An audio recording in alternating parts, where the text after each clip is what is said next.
Arabian Mountain Heritage Area Alliance. We are so excited to bring you a live program today as a part of our Junior Ranger Ramble, our very first one. So I'd like to introduce you to Scott Lane. He's the Executive Director of the Aware Wildlife Center, and I will let Scott take it away. Hey, how's it going? Thank you for joining us. I'm ready for life back in the wild where they belong. Occasionally, an animal will recover and it can have a good quality of life, but has some injury or some condition that is permanent that makes it so they can't go back in the wild.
That means there's an injury there, and if a bird has an injured wing, he's probably not going to be able to survive very well in the wild.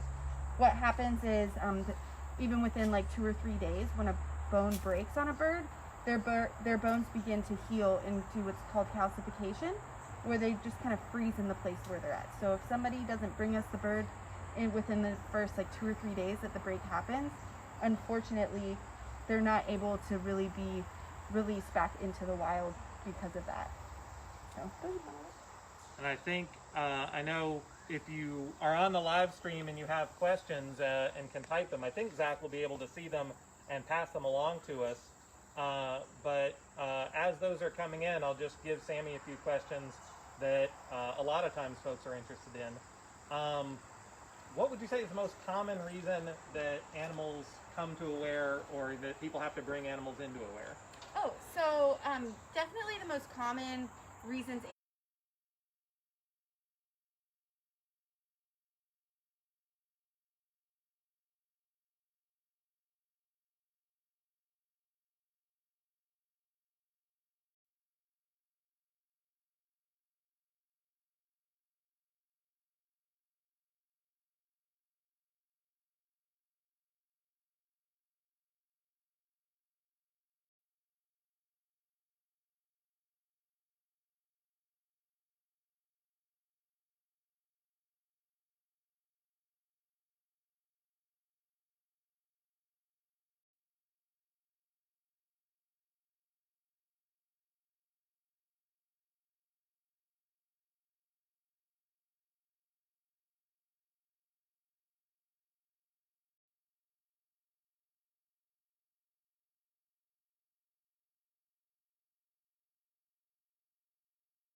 animals are injured or brought to us are from being caught by a cat.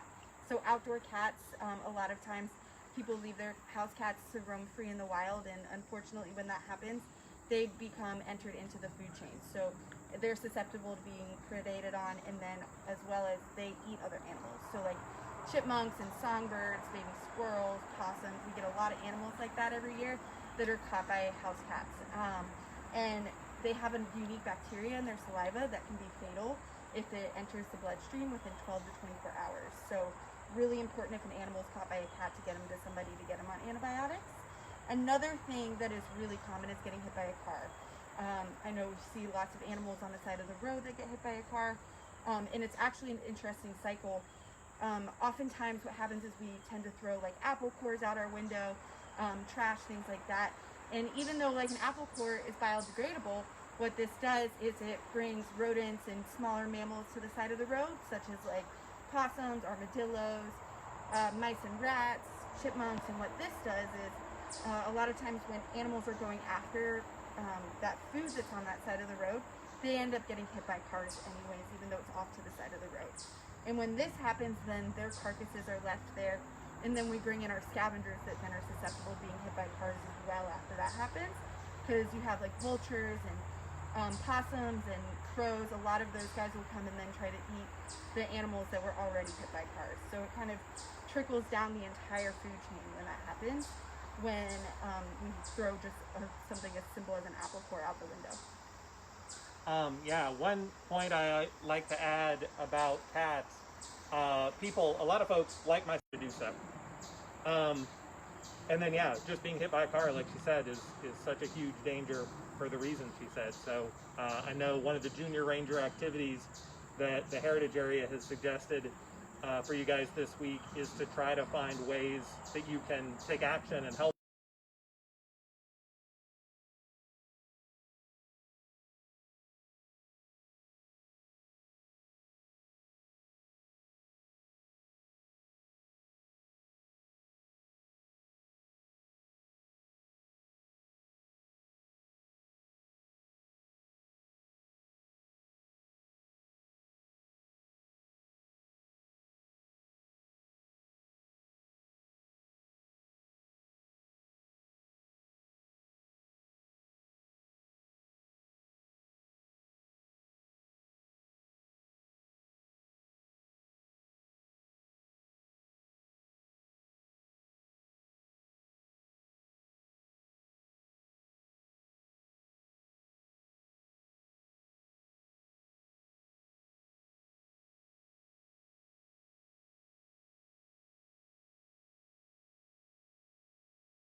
You're trying to handle them and they're trying to kill you in that way.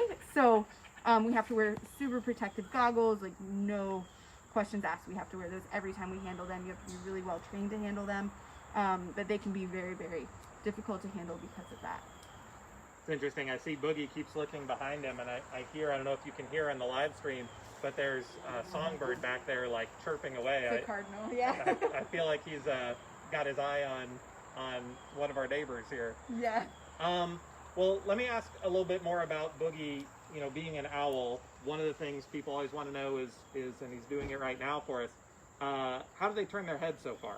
So that's a great question. So owls can turn their heads 3/4 of the way, both directions. Not all the way around, which is a common misconception, but he can turn it just 3/4 of the way each direction so that he can kind of hear, because his eyes are fixed, so he can't move his eyeballs around like we can. I'm sure he would love to roll his eyes at us if he could.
But what he does is with owls, when they're hunting at night, they typically go based off of sound to kind of locate their prey, and so he moves his ears or his head so that his ears can then hear and kind of triangulate the noise that's bouncing off of different surfaces in the forest. So he'll hear a rat running along underneath some leaves, and what that does is then sound bounces off of different surfaces, and he can kind of pinpoint where the rat is based off of that. So it's a really unique way to kind of be able to capture prey that way.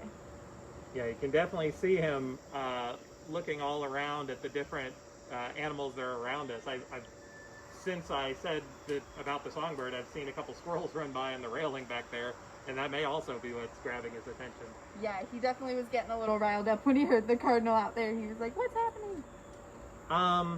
Well, how long? How old is Buggy, and how long do they typically live in captivity, or in the wild, or both? With barn owls, they can live in captivity between 10 to 20 years.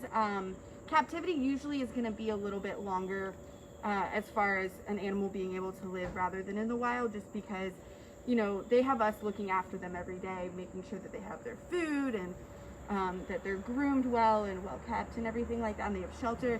Whereas in the wild, their lifespan's always typically going to be a little bit shorter, just on average. However, that's just based off of what we've gotten researched so far. So it definitely just is in captivity is going to be just a little bit longer because we can do all of that. You know, in the wild, they could go 5 days without eating, where we feed them every single day. So that definitely helps them stay alive a little bit longer. Boogie is at least about 4 or 5 years old. He came in when he was pretty young. He was maybe probably a year or two old, I would say, when he came in. We can only really say how old they are, though, based off of just behavior and like plumage and stuff only, but that's just a guesstimate. They could also be older and we don't realize. Without a blood test, we can't really say.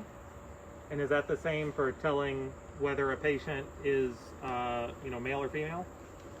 So with birds, typically you can tell or we can estimate that it's a female versus a male, because females are usually much larger than males. Like visibly you can see that. We have 2 red-tailed hawks with us permanently, and it's clear that the female is the female because she's just much larger of a bird. However, unless they have some sort of dimorphism sexually, then we can't for sure tell without a blood test what their sex is going to be. So like a cardinal, we see red cardinals and brown cardinals, and the red are going to be the males and the brown ones are going to be the females. And so not all birds have that, and so it just depends. Like barn owls, we couldn't tell for sure 100% certain without a blood test. Yeah, I know one of our ambassador barred owls is named Albert because Albert was pretty small relative, compared to other barred owls. And so we assumed he was male, and he got sort of a stereotypically male name of Owlbert.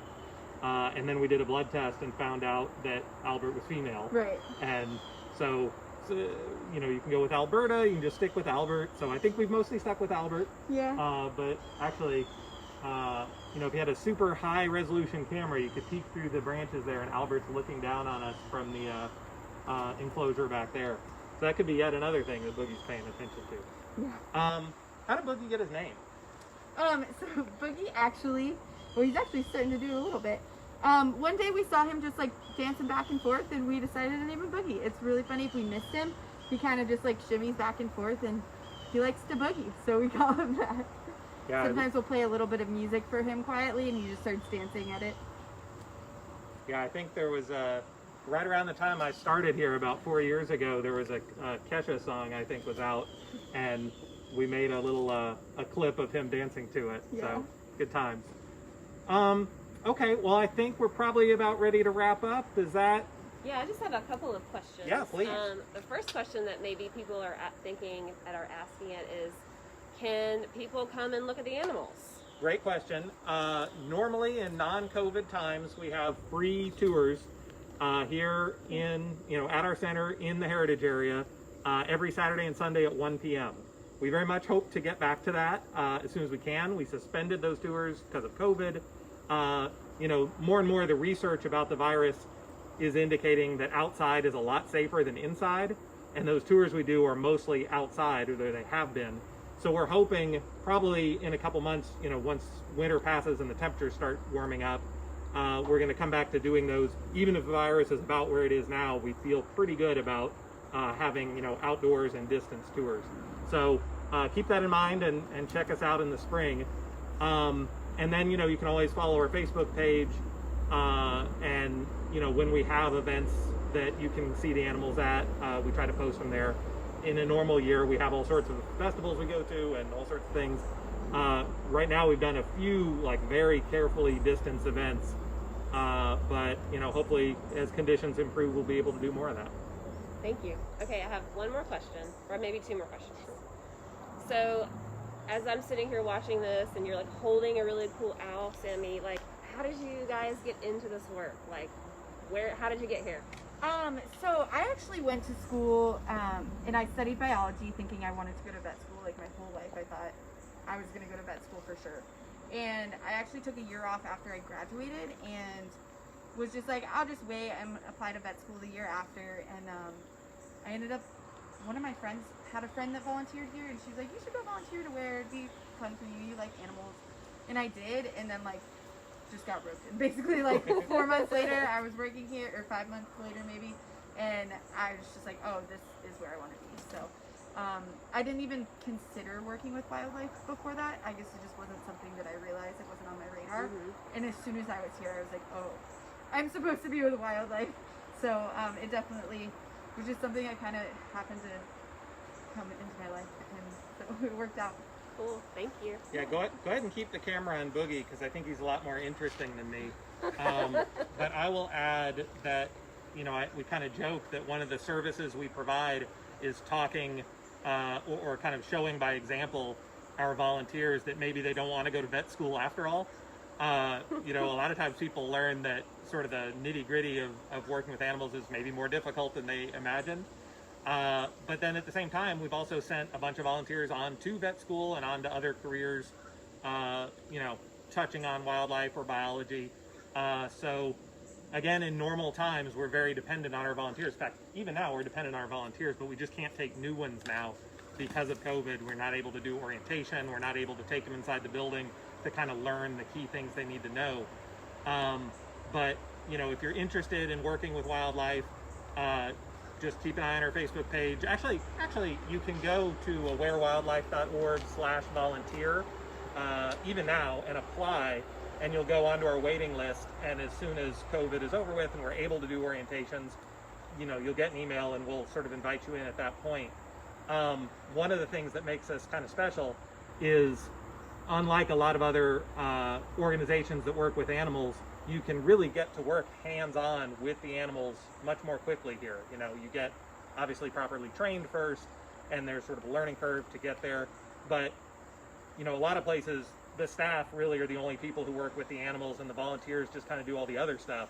But here, Sammy and the other wildlife care supervisors, their job mainly is to oversee the volunteers. We have 6 part-time animal care staff and 100 active volunteers. And so those volunteers are really the ones, doing the feeding, doing the cleaning, doing the medicating. And so if you are interested in doing that, we take folks who are 16 and up. So just go to awarewildlife.org/volunteer.